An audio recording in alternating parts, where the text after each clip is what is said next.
أعوذ بالله من الشيطان الرجيم بسم الله الرحمن الرحيم الحمد لله رب العالمين والصلاة والسلام على نبينا محمد وعلى آله وصحبه أجمعين اما بعد۔ آج ہم ہیں العقیدۃ الواسطیہ کے ساتھ، یعنی کہ شیخ الاسلام ابن تیمیہ رحمہ اللہ کے ساتھ عقیدہ کی یہ مشہور و معروف کتاب، جس میں اہل السنہ کا، اہل الحدیث کا، سلفی لوگوں کا عقیدہ بیان کیا گیا ہے۔ اور اس کتاب کے آغاز میں کتاب کے مؤلف نے یہ بیان کیا کہ ہمارے عقیدے میں بنیادی حیثیت ہے ارکان ایمان کی۔ 6 چیزوں پہ ہم ایمان رکھتے ہیں، ان میں سے سب سے پہلی چیز ہے الایمان باللہ، اللہ تعالیٰ پہ ایمان۔ پھر بتایا کہ اللہ تعالیٰ پہ ایمان لانے والا تبھی اللہ پہ ایمان لانے کا دعویٰ کر سکے گا جب وہ اللہ تعالیٰ کی صفات پہ بھی ایمان لائے۔ پھر امام صاحب نے اللہ کی صفات کا تذکرہ کیا قرآن کریم کی آیات کے ذریعے۔ جب وہ اللہ کی صفات کا تذکرہ کر رہے تھے، آیات ذکر کر رہے تھے اور اپنا تبصرہ ساتھ نہیں کر رہے تھے، یعنی کہ قرآن اگر اسے عام آدمی بھی پڑھے تو قرآن اس کی رہنمائی کرے گا اس بات کی طرف کہ اللہ کی صفات پہ ایمان لایا جائے۔ پھر انہوں نے آغاز کیا احادیث کا، بتانا یہ چاہتے ہیں کہ قرآن کریم کی طرح احادیث بھی اللہ رب العزت کی صفات پہ دلالت کرتی ہیں۔ اس سلسلے میں ہم پڑھ چکے ہیں اللہ تعالیٰ کا نزول، کہ اللہ تعالیٰ آسمانی دنیا پہ نزول فرماتا ہے۔ پھر ہم پڑھ چکے ہیں اللہ رب العزت خوش ہوتا ہے کئی امور پہ۔ پھر ہم پڑھ چکے ہیں اللہ تعالیٰ راضی ہوتا ہے کئی لوگوں پہ۔ ہم پڑھ چکے ہیں کہ اللہ تعالیٰ تعجب کرتا ہے کئی لوگوں پہ، کئی امور پہ۔ اور آج ہم پڑھیں گے اللہ تعالیٰ کی صفت الرجل والقدمین، یعنی کہ ہم پڑھیں گے اللہ تعالیٰ کے پاؤں کے بارے میں، اللہ تعالیٰ کے قدمین کے بارے میں۔ اور اس موضوع کو پڑھنے سے پہلے میں آپ کے سامنے امام طحاوی رحمہ اللہ کے یہ الفاظ رکھنا چاہوں گا جو انہوں نے عقیدے میں بیان کیے ہیں کہ لا تبلغه الاوہام ولا تدرکه الافہام ولا یشبہ الانام، کہ اللہ رب العزت تک ہماری سوچ نہیں پہنچ سکتی، ہمارے ذہن اللہ تعالیٰ کا ادراک نہیں کر سکتے، لیکن یہ بات طے ہے کہ اللہ تعالیٰ مخلوق کے مشابہ نہیں ہے۔ پیغام یہ دینا چاہتا ہوں کہ جب ہم یہ پڑھتے ہیں کہ اللہ تعالیٰ کے ہاتھ ہیں، جب ہم یہ پڑھتے ہیں کہ اللہ تعالیٰ کے ہاتھوں کی انگلیاں ہیں، جب ہم یہ پڑھتے ہیں کہ اللہ تعالیٰ کی ہتھیلی ہے، جب ہم یہ پڑھتے ہیں کہ اللہ تعالیٰ کی آنکھیں ہیں، تو اس کا مطلب یہ نہیں ہے کہ ہم نعوذ باللہ اللہ تعالیٰ کی ان صفات کو مخلوق کی صفات کے مشابہ قرار دیں۔ اس کا مطلب یہ نہیں ہے کہ ہم اللہ تعالیٰ کی صفات کی اپنی طرف سے کوئی کیفیت بیان کریں۔ بیان کرنا دور کی بات ہے، اللہ کی صفات کے بارے میں سوچنا، کیفیت کے بارے میں سوچنا کہ ممکن ایسے ہو، ممکن ایسے ہو، سوچنا بھی غلط ہے۔ اللہ تعالیٰ کی صفات کی کیفیت کے بارے میں سوچنا بھی غلط ہے۔ اس طرف اپنے دماغ کو لے کر نہیں جانا، شیطان لے کر جائے تو 3 دفعہ اعوذ باللہ من الشیطان الرجیم پڑھ کے بائیں جانب پھونکے اور اللہ تعالیٰ سے مدد مانگے۔ لیکن اللہ تعالیٰ کی صفات کی کیفیت کے بارے میں سوچنا بھی غلط ہے۔ اس کا مطلب یہ نہیں ہے کہ آپ اللہ کی صفات میں دلچسپی لینا چھوڑ دیں۔ آپ نے دلچسپی لینی ہے ان چیزوں میں جن چیزوں کا اللہ نے تذکرہ کر دیا، جن کا تذکرہ اللہ کے نبیوں نے کر دیا علیہ الصلوۃ والسلام۔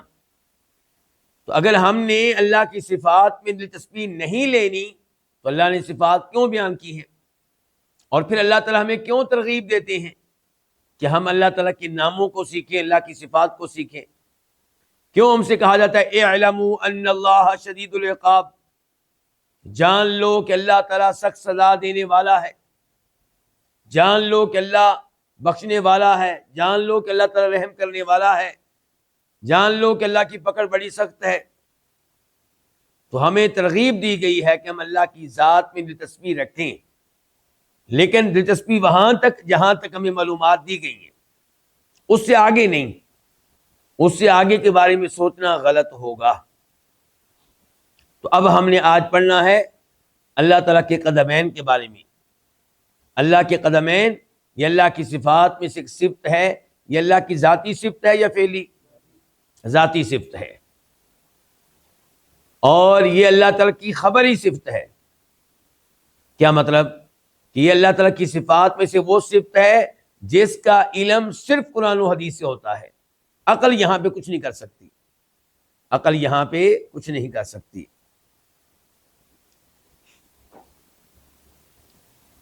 تو آئیے اس موضوع پہ سب سے پہلے حدیث پڑھتے ہیں، بلکہ سب سے پہلے امام ابن تیمیہ رحمہ اللہ کا کلام پڑھتے ہیں، پھر اس موضوع پہ جو لمبی حدیث ہے وہ میں آپ کے سامنے رکھوں گا، کیونکہ اس حدیث میں قدمین کا بھی تذکرہ ہوگا اور عقیدے کے بارے میں دیگر بہت سی باتیں آ جائیں گی، اور ہم جمع ہوئے ہیں آج کیا سیکھنے کے لیے؟ عقیدہ سیکھنے کے لیے۔ امام صاحب کہہ رہے ہیں، امام صاحب سے مراد کون؟ امام ابن تیمیہ رحمہ اللہ، جو فوت ہوئے ہیں 728 ہجری میں، 728۔ وقولہ صلی اللہ علیہ وسلم، نبی علیہ الصلوۃ والسلام کا فرمان ہے کہ لا تزال جہنم یلقا فیہا، جہنم میں مسلسل ڈالا جاتا رہے گا۔ کس کو؟ لوگوں کو، جنوں کو۔ اور ایک تو پتا چلا کہ جہنم، اس کا تذکرہ قرآن کے ساتھ ساتھ احادیث میں آ گیا، تو ہم جہنم پہ ایمان رکھتے ہیں اور جہنم کو ایک حقیقت مانتے ہیں، ہم اسے مجاز نہیں سمجھتے۔ جہنم کو ہم حقیقت مانتے ہیں، اسے مجاز نہیں سمجھتے۔ ہم ان فلاسفہ کی طرح نہیں ہیں جن کے اوپر آج دنیا فخر کرتی ہے، جن کے عقائد اتنے برے ہیں، اتنے گندے ہیں کہ ان میں سے کئی لوگ یہ عقیدہ رکھتے تھے کہ جنت جہنم کی باتیں صرف لوگوں کو ڈرانے کے لیے اور شوق پیدا کرنے کے لیے ہیں، حقیقت سے ان کا کوئی تعلق نہیں ہے۔ انا للہ و انا الیہ راجعون، یہ اس سے بڑا کفر کیا ہوگا کہ اللہ ایک چیز کا تذکرہ کرے، اس بات کرے، اور ہم کہیں کہ نہیں وہ چیز نہیں ہے، بلکہ اللہ نے یہ باتیں بیان کی ہیں، رسول اللہ نے یہ باتیں بیان کی ہیں صرف لوگوں میں عبادت کا شوق پیدا کرنے کے لیے، نیکیوں کا شوق پیدا کرنے کے لیے اور گناہوں سے ڈرانے کے لیے۔ تو ہمارا ایمان ہے کہ جہنم ایک حقیقت ہے، اور یہ پیدا ہو چکی ہے کہ پیدا ہوگی؟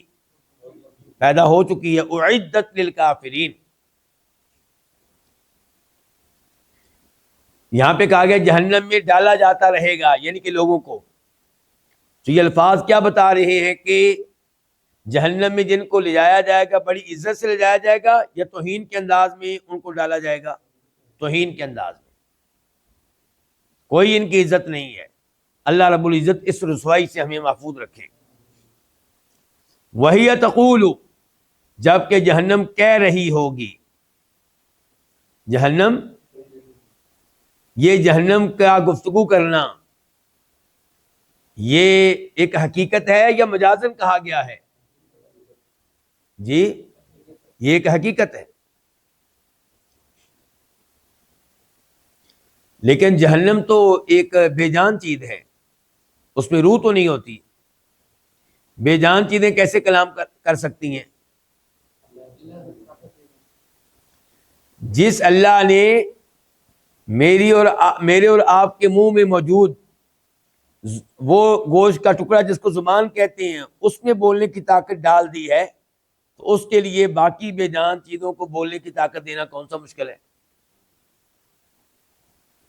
تو ہمارا ایمان ہے کہ جہنم خود کلام کرتی ہے، اور جہاں جہاں پہ آیا کہ جہنم نے کلام کیا ہم اس پہ ایمان لاتے ہیں، جہاں جہاں پہ آیا جنت نے کلام کیا ہم ایمان لاتے ہیں۔ تو یہاں پہ یہ کہ وہی تقول، جہنم میں لوگوں کو ڈالا جاتا رہے گا اور وہ آگے سے کہتی رہے گی حل من مزید،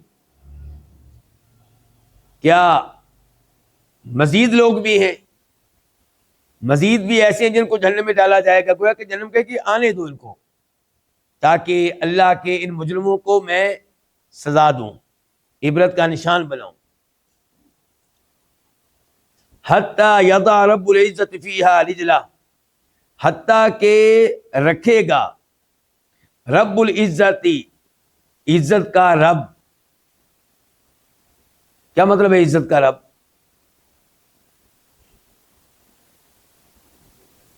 جی، کیا اللہ تعالی عزت کے خالق ہیں؟ نہیں، ایسا نہیں ہو سکتا. کیوں؟ کیونکہ عزت اللہ کی صفات میں سے ایک صفت ہے اور اللہ تعالیٰ اپنی صفات کے خالق نہیں ہیں.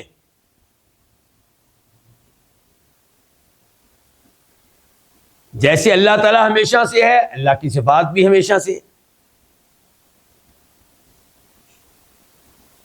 تو پھر کیا مطلب ہے اس کا؟ اس کا مطلب ہے کہ یہاں تک کہ عزت والا رب جو ہے وہ رکھے گا اس جہنم میں.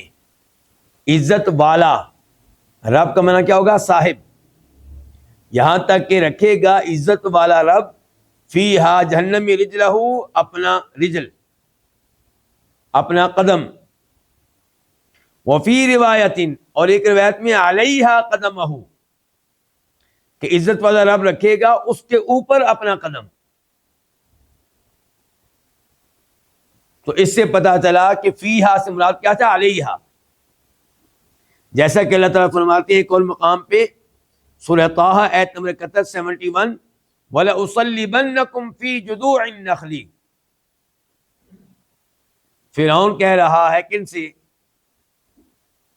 اپنے جادوگروں سے، کہ میں تمہیں لے کر آیا تھا موسیٰ کا مقابلہ کرنے کے لیے علیہ السلام، اور تم لوگوں نے اس پہ ایمان لانے کا اعلان کر دیا ہے. تم لوگ آپس میں ملے ہوئے ہو، یہ تمہارا استاد لگتا ہے مجھے،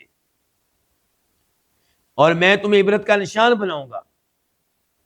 تمہاری جرت کیسے ہوئی مجھ سے اجازت لیے بغیر موسیٰ کے رب پہ ایمان لانے کی؟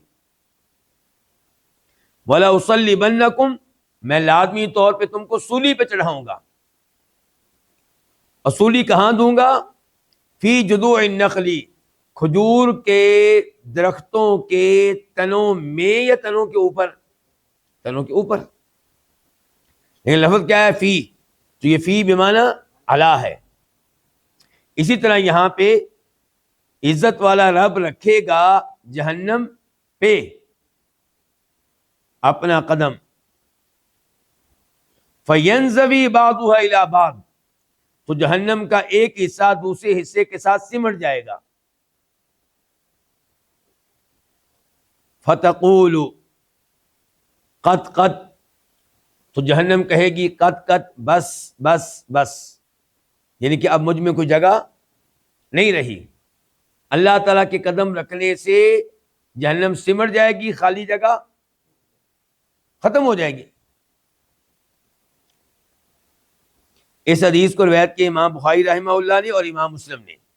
لیکن میں یہ حدیث پوری آپ کے سامنے رکھنا چاہوں گا تاکہ ہم اس سے اچھی طرح عقیدہ سیکھ سکیں. ابو ہریرہ اس حدیث کے راوی ہیں رضی اللہ تعالیٰ عنہ. بخاری شریف میں اس حدیث کا نمبر ہے 4550 4550، اور مسلم شریف میں اس حدیث کا نمبر ہے 2846 2846.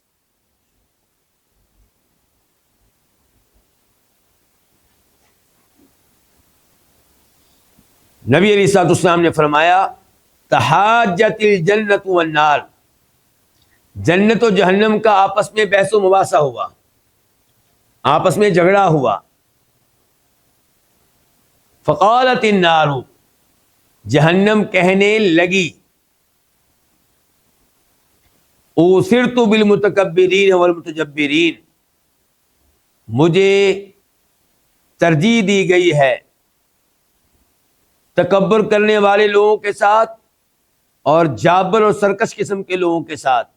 یعنی کہ میرے اندر ان کو پھینکا جائے گا جو متکبر تھے دنیا میں اور سرکش تھے۔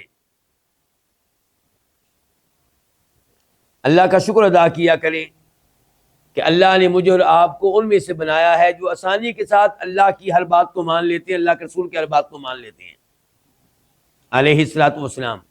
اب یہاں پہ اللہ کے رسول کہہ رہے ہیں جنت و جہنم کا آپس میں بحث و مباحثہ ہوا، آپ نے مان لیا اس کو، میں نے بھی مان لیا۔ لیکن دنیا میں کتنے ہی ایسے کلمہ پڑھنے والے لوگ ہیں جن کو یہ سکھایا گیا ہے کہ ایسی حدیث کو پڑھنے کے بعد آگے سے کہنا کہ نہیں ہم نے نہیں ماننا۔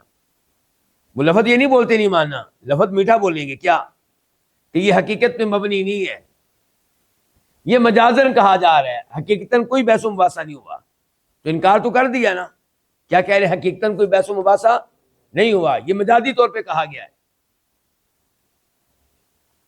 لیکن ہم کیا کہتے ہیں کہ ایسا جب اللہ نے کہہ دیا، اللہ کے رسول نے کہہ دیا علیہ الصلوۃ والسلام، تو ایسا حقیقتاً ہوا ہے۔ تو جنت جہنم کا بحث و مباحثہ ہوا تو جہنم کہنے لگی کہ مجھے ترجیح دی گئی ہے تکبر کرنے والے اور سرکش قسم کے لوگوں کے ساتھ۔ اس جملے میں میرے لیے اور آپ کے لیے کیا سبق ہے؟ اگر ہم جہنم سے بچنا چاہتے ہیں تو تکبر نہ کیا کریں۔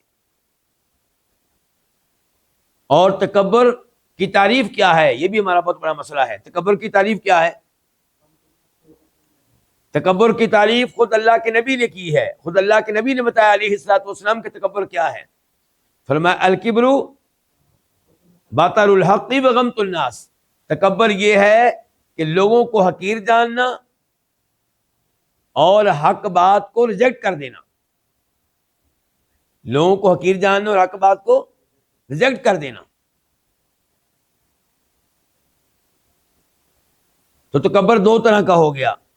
ہم عام طور پہ تکبر سمجھتے ہیں کس کو؟ لوگوں کو حقیر جاننے کو۔ تو لوگوں کو حقیر جاننا یہ تکبر بھی دنیا میں عام ہے، مجھے اور آپ کو اس تکبر سے بچنا چاہیے، کبھی کسی کو حقیر نہ جانے۔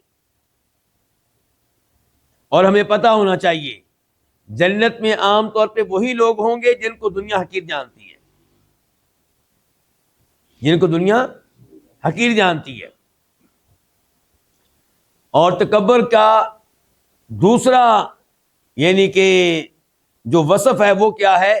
حق بات مل جائے ماننے کی بجائے ماننے سے انکار کر دینا۔ یہ بھی تکبر جو ہے کثرت کے ساتھ موجود ہے۔ اس کی ایک بڑی مثال اپنی شلوار، اپنی چادر، اپنی پینٹ کو ٹخنوں سے نیچے رکھنا، اور جو لوگ رکھتے ہیں وہ کہتے ہیں ہم تکبر سے ایسا نہیں کر رہے، جبکہ نبی علیہ الصلوۃ والسلام کی حدیث سے معلوم ہوتا ہے کہ اس چادر کو ٹخنوں سے نیچے رکھنا، کپڑے کو ٹخنوں سے نیچے رکھنا، یہی تکبر ہے۔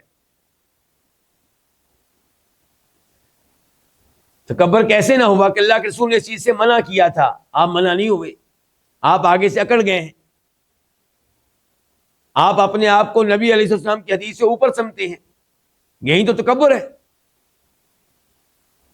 تو جو ہی کوئی مسئلہ معلوم ہو قرآن و حدیث سے اور ثابت ہو جائے کہ وہ بات واقعی اللہ نے کہی، اللہ کے رسول نے کہی ہے، فوری طور پہ ایمان لائیں۔ وقالت الجنہ، اور جنت نے جہنم سے کہا مالی لا يدخلنی الا ضعفاء الناس وسقطهم، کہ مجھے کیا ہے کہ مجھ میں نہیں داخل ہو رہے مگر کمزور قسم کے لوگ، مجھ میں نہیں داخل ہوں گے مگر کمزور قسم کے لوگ اور گرے پڑے لوگ، حقیر قسم کے لوگ،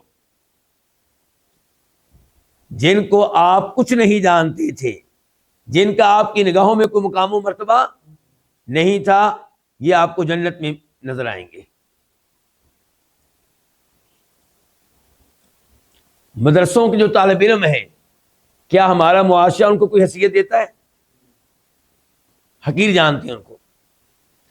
مسجد کا خادم، قاری صاحب کی پھر بھی تھوڑی بہت عزت ہوتی ہے، لیکن مسجد کا خادم، لوگوں کی نگاہوں میں اس کی کوئی عزت ہے؟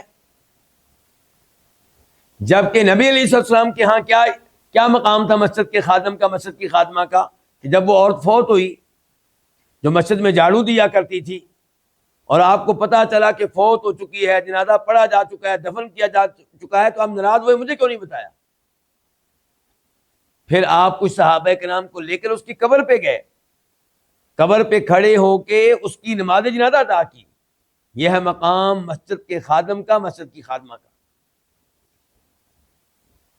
اور یہ وہ لوگ ہیں جن کو ہم حقیر جانتے ہیں، جبکہ ہم نے تفسیر میں پڑھا ہے کہ اللہ تعالیٰ نے نبی علیہ الصلوۃ والسلام سے کہا وَلَا تَطْرُدِ الَّذِينَ يَدْعُونَ رَبَّهُمْ بِالْغَدَاةِ وَالْعَشِيِّ يُرِيدُونَ وَجْهَهُ، کہ آپ کو اس بات کی اجازت نہیں ہے کہ آپ اپنی مجلس سے ان صحابہ کرام کو دور کریں جو صبح و شام اللہ کی عبادت کرتے ہیں، اللہ سے دعائیں کرتے ہیں، یریدون وجہہ، اور وہ اللہ تعالیٰ کی رضا چاہتے ہیں عبادت سے، دین سے۔ انہیں دنیا نہیں چاہیے، انہیں رب کی رضا چاہیے۔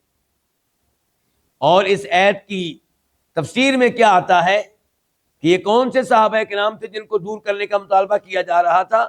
عبداللہ بن مسعود تھے، عمار بن یاسر تھے، بلال تھے۔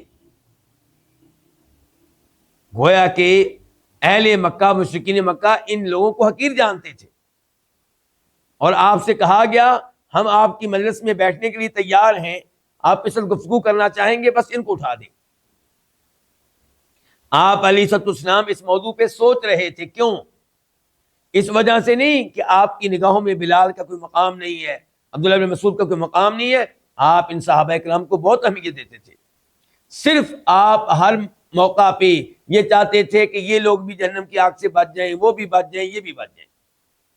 تو آپ کے دل میں خیال آ رہا تھا کہ ایک مجلس سے ان کو اٹھا دیا جائے تاکہ آپ ان کی گفتگو سن سکیں اور ان کو ایمان لانے کا موقع مل جائے، ان کا یہ بہانہ ختم ہو جائے کہ آپ نے ان کو اٹھایا نہیں تو ہم بیٹھے نہیں۔ لیکن اللہ تعالیٰ نے کیا کہا کہ آپ کو اجازت نہیں ہے کہ آپ ان کو اپنی مجلس سے دور کریں۔ تو معاشرہ جن لوگوں کو حقیر جانتا ہے ان کا مقام و مرتبہ اللہ کی نگاہوں میں کیا ہے؟ تو یہاں پہ جنت کہہ رہی ہے کہ جنت میں کون داخل ہوں گے؟ معاشرے کے وہ لوگ جن کو معاشرے میں کمزور سمجھا جاتا تھا، حقیر سمجھا جاتا تھا، گرے پڑے لوگ تھے، جن کی گفتگو سننے کے لیے کوئی تیار نہیں ہوتا تھا۔ جیسا کہ دوسری حدیث میں آتا ہے کہ نبی علیہ الصلوۃ والسلام ایک مجلس میں تشریف فرما تھے، ایک آدمی گزرا، آپ نے کہا کہ تمہاری نگاہوں میں اس آدمی کا کیا مقام و مرتبہ ہے، کیا سٹیٹس ہے؟ صحابہ کرام نے کہا کہ ایسا شخص ہے یہ جہاں پہ بھی جائے گا لوگ اس کی بات سنیں گے، شفاعت کرے گا، اس کی شفاعت مانی جائے گی، ریجیکٹ نہیں ہوگی۔ اگر کہیں رشتے کے لیے جائے، نکاح کے لیے جائے، تو وہ جس گھر میں جائے گا وہ اس کو رشتہ فوری طور پہ دیں گے۔ پھر ایک آدمی گزرا، فقیر سا، سادہ سا، آپ نے پوچھا کہ اس کے بارے میں تمہاری کیا رائے ہے؟ تو صحابہ کے نام کہنے لگے اللہ کے رسول علیہ الصلوۃ والسلام یہ جدھر بھی جائے گا اس کی شفاعت قبول نہیں ہوگی، رشتے کے لیے کہیں جائے گا اس کو کوئی رشتہ دینے کے لیے تیار نہیں ہوگا، کیونکہ معاشرے کی نگاہوں میں اس کا کوئی مقام و مرتبہ نہیں ہے۔ تو نبی علیہ الصلوۃ والسلام نے بیان کیا کہ یہ بعد والا شخص پہلے شخص جیسے کئی لوگوں سے بہتر ہے اللہ کی نگاہوں میں، کیونکہ اللہ تعالیٰ کے بارے میں مسلم شریف کی صحیح حدیث ہے ان اللہ لا ينظر الى صورکم ولا الى اموالکم ولکن اللہ ينظر الى قلوبکم والى اعمالکم۔ اللہ تعالیٰ نہیں دیکھتا تمہاری شکلوں کی طرف، کس کا قد لمبا ہے، کون گورا ہے، کون بڑا خوبصورت نظر آتا ہے۔ اللہ نہیں دیکھتا تمہارے مال کی طرف، کس کے پاس گاڑیاں ہیں، کون وزیر ہے، کون بادشاہ ہے، کون منسٹر ہے۔ فرمایا اللہ تعالیٰ دیکھتا ہے تمہارے دلوں کی طرف، دل میں تقوی، اللہ کا خوف کتنا ہے، اللہ کی محبت کتنی ہے، دل میں ایمان کتنا ہے۔ اور اللہ تعالیٰ دیکھتا ہے فرمایا تمہارے اعمال کی طرف، تمہاری نمازوں کی طرف، تمہاری تلاوتوں کی طرف، تمہارے اذکار کی طرف، اور تمہارے گناہوں سے بچنے کی طرف۔ تو یہ بحث و مباحثہ کس کا ہو رہا ہے؟ جنت اور جہنم کا۔ قال اللہ تبارک و تعالی للجنہ، تو اللہ تعالی نے اس موقع پہ جنت سے کہا انتی رحمتی، تو میری رحمت ہے، ارحم بک من اشاء من عبادی، تیرے ذریعے میں اپنے بندوں میں سے جن پہ چاہوں گا اپنی رحمت کروں گا. پتہ چلا جنت میں جو بھی جائے گا اللہ کی رحمت سے جائے گا. وقال للنار، اور اللہ نے کہا جہنم سے، انما انت عذابی، تو میرا عذاب ہے. اعذب بک من اشاء من عبادی، تیرے ذریعے میں اپنے بندوں میں سے جن کو چاہوں گا عذاب دوں گا. وَلِكُلِّ وَاحِدَةٍ مِّنْهُمَا مِلْؤُهَا، اور اللہ نے کہا کہ میری ذمہ داری ہے، جنت بھی بھرے گی جہنم بھی بھرے گی. اللہ نے کہا ہے نا سورہ ہود میں، لَأَمْلَأَنَّ جَهَنَّمَ مِنَ الْجِنَّةِ وَالنَّاسِ اجمعین، کہ میں لازمی طور پہ جہنم کو بھروں گا جنوں سے اور انسانوں سے. فَأَمَّا النَّارُ، جہاں تک تعلق ہے جہنم کا، فَلَا تَمْتَلِئُ، تو وہ نہیں پر ہوگی، نہیں بھرے گی، حَتَّى يَضَعَ رِجْلَهُ، حتیٰ کہ اللہ تعالیٰ رکھیں گے اپنا پاؤں. حدیث میں تذکرہ آ گیا کس کا؟ اللہ کے رجل کا. فتقول، تو جہنم کہے گی قط قط قط، بس بس بس، یہ کہ جگہ پر ہو گئی. فَهُنَالِكَ تَمْتَلِئُ، تب جہنم بھر جائے گی. وَيُزْوَى بَعْضُهَا إِلَىٰ بَعْضٍ، اور اس کا ایک حصہ دوسرے حصے کے ساتھ سمٹ جائے گا. وَلَا يَظْلِمُ اللَّهُ مِنْ خَلْقِهِ أَحَدًا، اللہ اپنی مخلوق میں سے کسی ایک پہ بھی ظلم نہیں کرے گا. نجائز طور پہ اللہ کسی کو بھی جہنم میں نہیں ڈالے گا. دنیا میں جو آپ کی جیلیں ہیں یہ بری پڑی ہیں کن سے؟ بے گناہ لوگوں سے جن کو غلط وہاں پہ ڈال دیا گیا. اور ڈالنے والے کون؟ وہ جج جو مدرسوں کے پڑھے ہوئے ہیں، نہیں یونیورسٹیوں کے پڑھے ہوئے، آپ کی جدید یونیورسٹیوں میں پڑھے ہوئے، جدید تعلیم سے راستوں پہ راستہ، جن کے دل و دماغ میں بات ڈال دی گئی ہے کہ شاید قرآن و حدیث کے ذریعے لوگوں کو انصاف دینا ممکن نہیں ہے. یہ آج کے زمانے میں قرآن و حدیث کے ذریعے عدالتی سسٹم نہیں چل سکتا. انا للہ و انا الیہ راجعون. تو اللہ تعالیٰ جہنم میں کسی کو بھی نجائز طور پہ نہیں ڈالیں گے. اس کی دلیل کیا ہے؟ کہ اللہ نے وعدہ کیا تھا میں جہنم کو پر کروں گا. تو جہنم میں جگہ موجود ہے. اللہ نے مزید لوگوں کو پیدا نہیں کیا کہ میں ان کو نجائز طور پہ جہنم میں ڈال دوں اور جہنم بھر جائے، بلکہ اللہ نے جہنم پہ پاؤں رکھا تاکہ وہ آپس میں مل جائے اور پر ہو جائے. لیکن آگے دیکھیں، وَأَمَّا الْجَنَّةُ، جہاں تک تعلق ہے جنت کا، فَإِنَّ اللَّهَ عَزَّ وَجَلَّ يُنشِئُ لَهَا خَلْقًا، اللہ جنت کو پر کرنے کے لیے مزید لوگوں کو پیدا کرے گا اور پیدا کر کے ان کو جنت میں ڈالے گا تاکہ جنت فل ہو جائے. اللہ اکبر، اللہ اکبر، اللہ اکبر. اللہ کی قدرت دیکھیے، اللہ کی عظمت دیکھیے. جنت فل نہیں ہو سکی جب کہ جنت میں جانے والا جو سب سے آخری اور سب سے ہلکا انسان ہوگا اس کو جنت میں کتنی جگہ ملنی ہے؟ ہاں جی، آپ کے شہر کے برابر ملے گی. جتنی کیا ہے یہ دنیا ہے، جتنی یہ زمین ہے، یہ زمین 10 گنا ہو، کتنی ہو؟ 10 گنا ہو تو یہ کس کو ملنی ہے؟ اس جنتی کو جو سب سے آخر میں جنت میں جائے گا، جو سب سے ہلکا جنتی ہے. اندازہ کیجئے کہ سارے جنتیوں کو کتنی جنت ملنی ہے اور پھر بھی جنت فل نہیں ہوئی.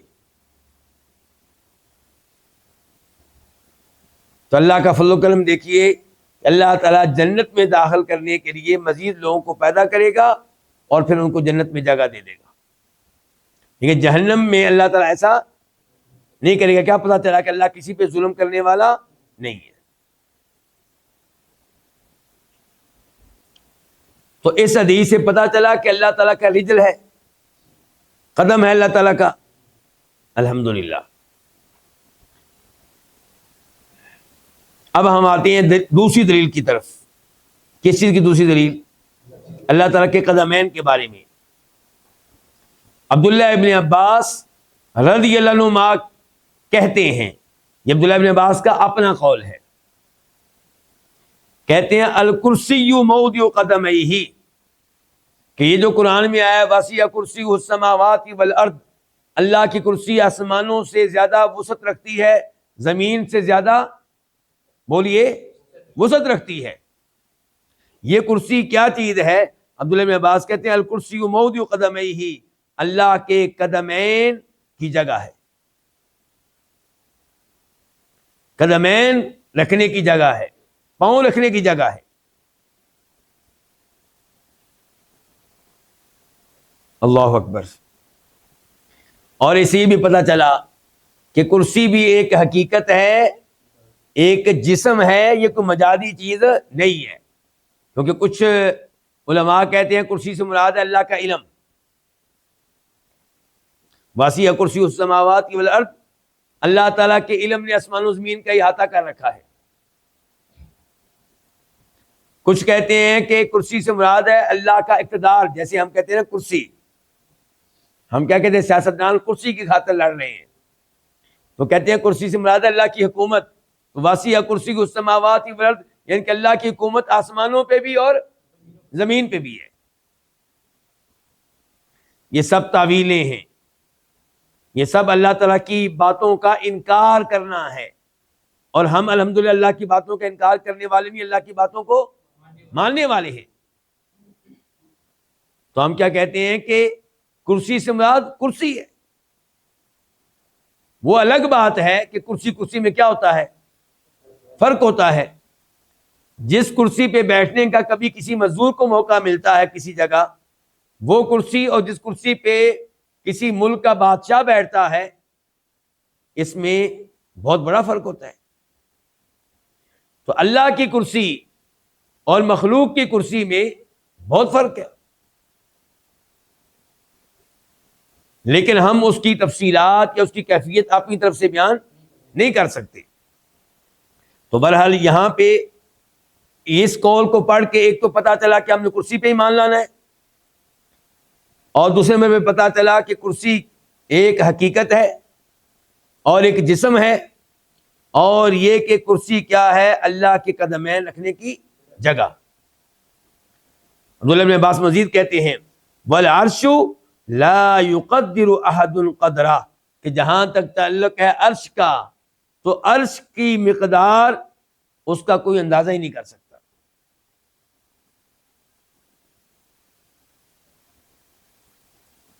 یہ عبداللہ بن عباس کا قول آپ کو کہاں ملے گا؟ امام ابن خزیمہ رحمہ اللہ کی کتاب ہے کتاب التوحید، وہاں پہ ملے گا، وہاں پہ اس کا نمبر ہے 191 اور شیخ البانی رحمہ اللہ نے اس کو صحیح قرار دیا ہے اپنی کتاب مختصر العلوم میں۔ امام ذہبی رحمہ اللہ نے کتاب لکھی تھی کس موضوع پہ؟ العلوم، اللہ تعالیٰ کے اوپر ہونے کے بارے میں، کہ اللہ سب سے اوپر ہے۔ اس موضوع پہ باقاعدہ امام ذہبی کی کتاب ہے، اور ہم اس عقیدے کو کوئی اہمیت نہیں دیتے۔ شیخ البانی رحمہ اللہ نے اسی کتاب کا کیا کیا، اختصار، اور پھر اس میں جو روایات آئی تھی ان پہ حکم لگایا ہے، تو یہ روایت بھی وہاں پہ آئی تو اس کو کیا قرار دیا ہے، صحیح قرار دیا۔ اچھا، اب آپ کہیں گے یہ تو عبداللہ بن عباس کا اپنا قول ہو گیا، یہ حدیث تو نہ ہوئی، تو کیا جواب ہے اس کا؟ کہ صحابہ کرام جب غیبی امور کے بارے میں گفتگو کریں اور اس گفتگو کے پیچھے کوئی اسرائیلی روایت نہ ہو، تو پھر وہ کیا ہوا کرتا ہے، وہ صحابی کا قول حدیث کے حکم میں ہوتا ہے۔ یعنی کہ ہمیں کیا امید ہے کہ عبداللہ بن عباس نے یہ گفتگو کس سے سنی ہوگی؟ نبی علیہ الصلوۃ والسلام سے۔ اپنی طرف سے وہ بات ایسی کہہ نہیں سکتے، ان کو اتنی بڑی بات کہاں سے معلوم ہو گئی کہ کرسی جو ہے اللہ کے قدمین رکھنے کی جگہ ہے؟ کیا کوئی صحابی اتنی بڑی بات اپنی طرف سے کر سکتا ہے؟ نہیں۔ تو صحابی کے ایسے قول کو کیا کہتے ہیں کہ یہ حکم کے لحاظ سے کیا ہے، مرفوع، حکم کے لحاظ سے یہ نبی علیہ السلام کی حدیث کا مقام رکھتا ہے یہ قول، یہ اثر۔ تیسری دلیل، ابو موسیٰ اشعری کہتے ہیں رضی اللہ تعالی عنہ کہ الکرسی موضع القدمین، کرسی قدمین رکھنے کی جگہ ہے۔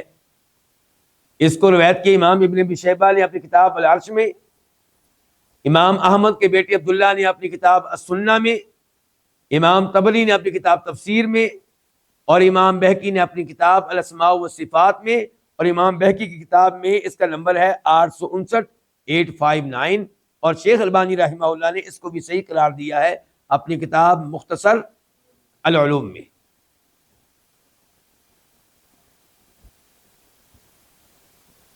میں آپ سے بھی اور جو آن لائن درس سن رہے ہیں ان سے پوچھنا چاہوں گا، کیا ایسے دروس میں بیٹھنے کا فائدہ ہے؟ آج ہم نے کتنی باتیں سیکھی ہیں یا ان کو دوبارہ سے جاننے کے بعد ہمارے ایمان میں مزید اضافہ ہوا ہے؟ مثال کے طور پہ جنت کے بارے میں گفتگو ہوئی، جہنم کے بارے میں گفتگو ہوئی، ان کے آپس میں بحث و مباحثہ کے بارے میں گفتگو ہوئی، اور ہمیں یہ سبق ملا کہ جہنم سے بچنے کے لیے تکبر سے بچنا ہوگا، اور ہمیں پتہ چلا کہ جنت میں جانے والے عام طور پہ وہ لوگ ہوتے ہیں جن کو معاشرہ حقیر جانتا ہے۔ تو آپ کسی نمازی کو، کسی توحید والے کو حقیر نہ سمجھیں، بلکہ ان لوگوں سے محبت کریں، ان کے ساتھ اٹھنے بیٹھنے کی کوشش کریں، ان کے ساتھ آنا جانا رکھنے کی کوشش کریں۔ اگر ان میں سے کوئی آپ کو تکلیف بھی دے دے تو آپ یہ مت سوچیں کہ یہ نہیں جانتا کہ لوگوں کے ساتھ کیسے اٹھنا بیٹھنا ہوتا ہے۔ تکلیف اس نے دی، آپ نظر انداز کر دیں اللہ کی خاطر، یہ سوچ کے کہ شاید یہ اللہ کا پیارا ہوگا، کوئی بات نہیں، اس نے غلط بات کر لی ہے تو اللہ تعالیٰ، میں صبر کرتا ہوں، اللہ مجھے اجر و ثواب دے گا۔ پھر ہم نے یہ جانا کہ اللہ تعالیٰ نے کلام کیا، جنت سے بھی جہنم سے بھی ہمیں پتہ چلا کہ اللہ کی صفات میں سے ایک صفت کیا کہ اللہ تعالیٰ کلام کرتا ہے، صرف نبیوں سے نہیں علیہ الصلوۃ والسلام، صرف فرشتوں سے نہیں، بلکہ اللہ تعالیٰ جس مخلوق سے چاہے کلام کرتا ہے۔ اور یہ پتہ چلا کہ جہنم اتنی وسیع ہے، اتنی کشادہ ہے کہ وہ تمام مجرموں کو جہنم میں ڈالنے کے باوجود بھرے گی نہیں، حتیٰ کہ اللہ تعالیٰ اس کے اوپر کیا رکھیں گے؟ اپنا قدم رکھیں گے۔ اور پتہ چلا کہ جنت بھی اتنی وسیع ہے کہ وہ بھرے گی نہیں، لیکن اللہ تعالیٰ اس کے لیے نئی مخلوق کو پیدا کریں گے اور ان کو جنت میں بسائیں گے۔ پھر ہمیں پتہ چلا کہ کرسی جو ہے یہ اللہ تعالیٰ کے قدمین کی جگہ ہے، تو قدمین کا تذکرہ بھی آ گیا عقیدے کے لحاظ سے، اور کرسی کا تذکرہ بھی آ گیا۔ اور ہم نے جانا کہ کرسی کو ہم نے حقیقت ماننا ہے، ہم ان میں سے نہیں ہیں جو کہیں کہ کرسی سے مراد اللہ کی حکومت ہے یا کرسی سے مراد اللہ تعالیٰ کا علم ہے۔ اردو سپیکنگ بہت سے مفسرین کے ہاں یہ تفسیر آپ کو ملے گی، مولانا مودودی رحمہ اللہ کے ہاں بھی یہی تفسیر آپ کو ملے گی جو غلط ہے، انہوں نے بھی تعویل کی ہے اس کی۔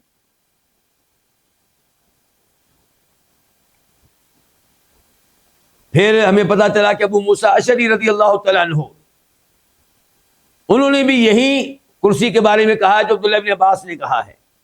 تو جب دو صحابیوں نے کہہ دیا تو ہمارا ایمان اس چیز پہ مزید بڑھ گیا۔ اور آج ہی کی مجلس میں آپ کو یہ بھی جاننے کا موقع ملا کہ امام ذہبی رحمہ اللہ کی مستقل کتاب ہے کس پہ؟ اللہ کے علوم پہ۔ پتہ چلا یہ عقیدہ کتنی اہمیت رکھتا ہے پرانے علماء کرام کے نزدیک۔ اور پھر یہ بھی پتہ چلا کہ شیخ البانی رحمہ اللہ، ان کی محنتیں، ان کی کاوشیں کہ انہوں نے اس کتاب کو مختصر کیا اور اس کے آنے والے آثار اور احادیث اور اقوال پہ حکم لگایا۔ اب ہم یہ جاننا چاہیں گے کہ جو گمراہ لوگ ہیں ان کا اس صفت کے بارے میں کیا کہنا ہے، جو عام طور پہ اللہ تعالیٰ کی صفات کی تعویلیں کرتے ہیں، اللہ تعالیٰ کی صفات کے الفاظ مان بھی لیں تو معنی و مفہوم نہیں مانتے، ان کا رد عمل یہاں پہ کیا ہے، تعویل کیسے کی انہوں نے۔ تو اس کے لیے ہمیں جانا ہوگا معتزلہ اور اشاعرہ کے پاس، معتزلہ اور اشاعرہ کے پاس۔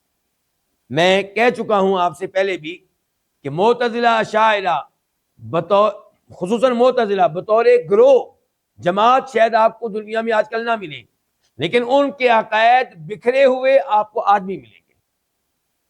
کچھ ان کے عقائد آپ کو جاوید غامدی صاحب کے پاس مل جائیں گے, کچھ کسی اور کے پاس مل جائیں گے.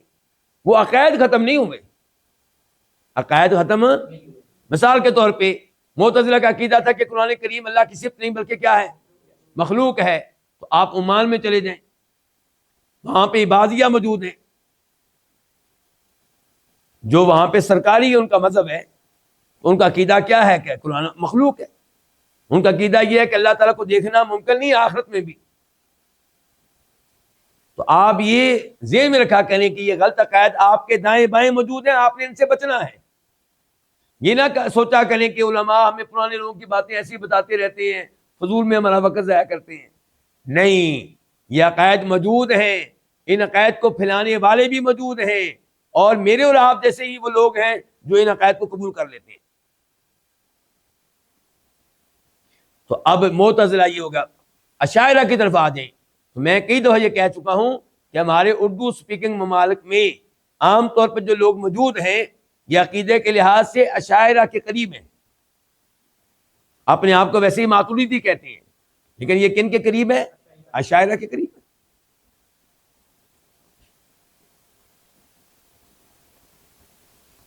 آپ دیکھتے نہیں ہیں جب کہیں کسی سلفی عالم دین, حدیث عالم دین کی گفتگو ہوتی ہے دوسروں سے, تو اللہ تعالیٰ کی صفات کا کیسے انکار کر رہے ہوتے ہیں؟ کیا آپ بھول گئے ہیں وہ گفتگو جو ہوئی تھی قاری خلیل جاوید صاحب حافظہ اللہ کے مابین اور ان کے مخالف کے مابین, کیسے وہ اللہ تعالیٰ کے عرش پہ مستوی ہونے کا انکار کر رہا تھا, کتنی جرأت کے ساتھ. اور اس موقع پہ وہ تانا بھی دے رہا تھا کہ تم سلفی اہل حدیث ہو کتنے, تمہاری حیثیت کیا ہے. تو دیکھتے ہیں کہ ان کا کیا کہنا ہے اللہ تعالیٰ کی اس صفت کے تعلق سے. یہ کہتے ہیں جی لفظ رجل جو ہے اس کا استعمال لوگوں کی ایک جماعت کے اوپر بھی ہوتا ہے, اس کا استعمال ایک مجموعے کے اوپر ہوتا ہے, چند چیزوں کے اوپر, چند لوگوں کے اوپر ہوتا ہے. کہتے ہیں کہ ہم بات آپ سے دلیل کی روشنی میں کریں گے. کیا کہتے ہیں؟ ہم آپ سے بات دلیل کی روشنی میں کریں گے. بخاری شریف کی حدیث, حدیث نمبر ہے 7493, 7493. ابو ہریرہ اس حدیث کے راوی ہیں کہ ایوب علیہ السلام ایک بار غسل کر رہے تھے جبکہ وہ بے لباس تھے, ننگے غسل کر رہے تھے. یہ دلیل دیتے ہوئے ہم اتنا مطالبہ کریں گے کہ چلیں کم از کم یہ مان لو کہ ننگے غسل کرنا جائز ہے. یعنی کہ جب انسان کو کوئی دیکھنے والا نہ ہو, وہ بند کسی واش روم کے اندر ہے, تو ننگے ہو کے غسل کر سکتا ہے.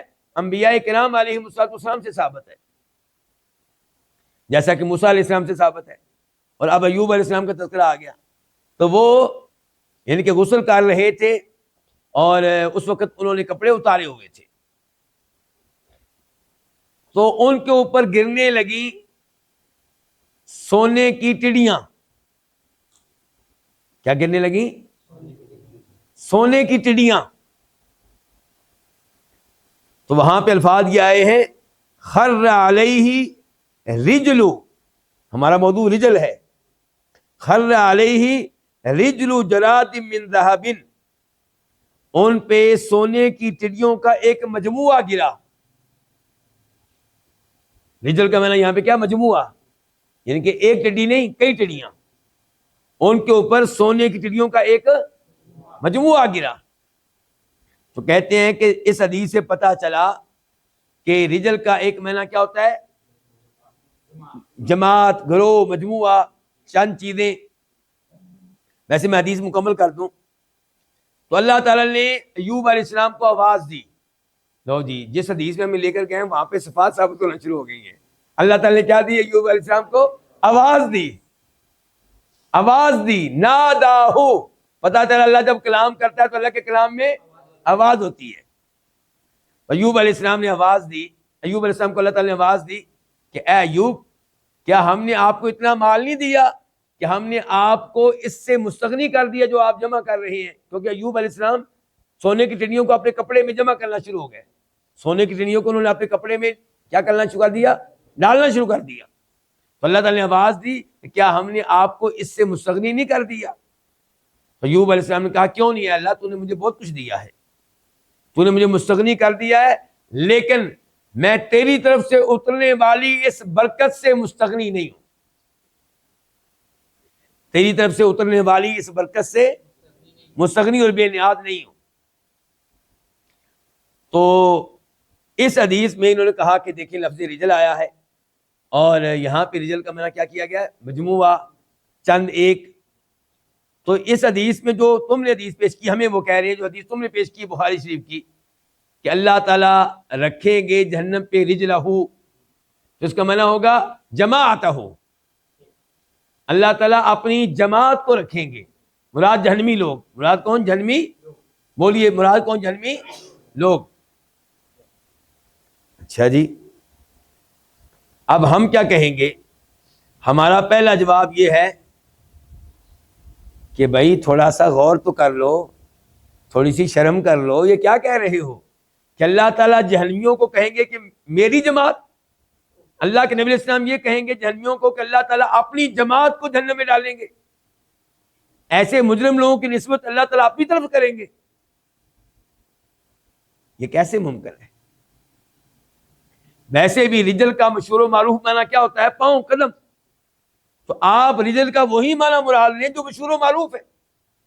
اس حدیث میں جو ایوب علیہ السلام والی حدیث ہے، رجل کا معنی کیا گیا مجموعہ، تو وہاں پہ سیاق و سباق سے پتہ چلتا ہے کہ وہاں پہ قدم معنی مراد لینا ممکن ہی نہیں ہے. تو وہاں پہ رجل کا دوسرا معنی مراد لیا گیا، اور یہاں پہ یہی معنی ممکن ہے اور یہی مشہور ہے لفظ رجل سے. لفظ رجل جہاں پہ بھی آتا ہے اس کا معنی قدم ہوتا ہے، الا یہ کہ سیاق و سباق سے کوئی اور معنی معلوم ہو. تو یہاں پہ سیاق و سباق کیا بتا رہا ہے کہ یہاں پہ مراد اللہ کا ذاتی رجل، اللہ کا قدم. تمہاری بات اس لحاظ سے بھی غلط ثابت ہو رہی ہے کہ اللہ تعالیٰ اپنی طرف نسبت کرتے ہیں ان لوگوں کی، ان چیزوں کی جو عظیم ہوں، جو قابل عزت ہوں، قابل احترام ہوں. جیسے کہ اللہ تعالیٰ کہتے ہیں رسول اللہ، کہ محمد اللہ کے رسول علیہ الصلوۃ والسلام، بیت اللہ، اللہ کا گھر. یا اللہ تعالیٰ ان چیزوں کو اپنی طرف منسوب کرتے ہیں جن میں اچھے بھی ہوں برے بھی ہوں، لیکن صرف بروں کو اللہ تعالیٰ اپنی طرف منسوب کر رہے ہیں. یہ کیسے ممکن ہے؟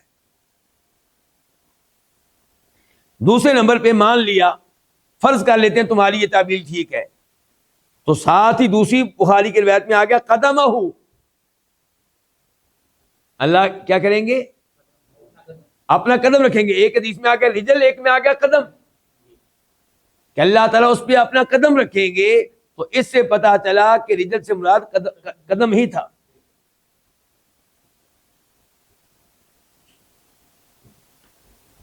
تو خلاصہ کلام یہ ہے آج کے درس کا کہ اللہ کی صفات میں سے جیسے یہ ہے کہ اللہ تعالیٰ کے یدین ہیں، ہاتھ ہیں، اور ہم یدین کے اوپر ایمان رکھتے ہیں، لیکن اس کی کوئی کیفیت بیان نہیں کرتے، کوئی تفصیل بیان نہیں کرتے، تعویل سے بھی کام نہیں لیتے، تشبیہ بھی نہیں دیتے، لیکن ہم ایمان رکھتے ہیں کہ اللہ تعالیٰ کے ہاتھ ہیں. کیسے ہاتھ ہیں؟ جیسے اللہ کی عظمت کے لائق ہیں، جیسے اللہ کی شان کے لائق ہیں. اسی طرح اللہ تعالیٰ کے قدمین ہیں. وہ کیسے ہیں؟ ہم کوئی کیفیت بیان نہیں کریں گے، مخلوق سے تشبیہ نہیں دیں گے اللہ کے قدمین کو، اور ان کے بارے میں سوچیں گے بھی نہیں، کوئی تصور بھی نہیں کریں گے، لیکن ہمارا ایمان ہے کہ اللہ کے قدمین ہیں. کیسے ہیں؟ جیسے اللہ کی عظمت اور شان کے لائق ہیں. اللہ رب العزت سے دعا ہے کہ اللہ تعالیٰ ہمیں اپنی تمام صفات پہ ایمان لانے کی توفیق بخشے، اور اللہ تعالیٰ ہمیں ہر طرح کی تعویل، فاسد تعویل سے، تحریف سے محفوظ رکھے. وآخر دعوانا ان الحمد للہ رب العالمین.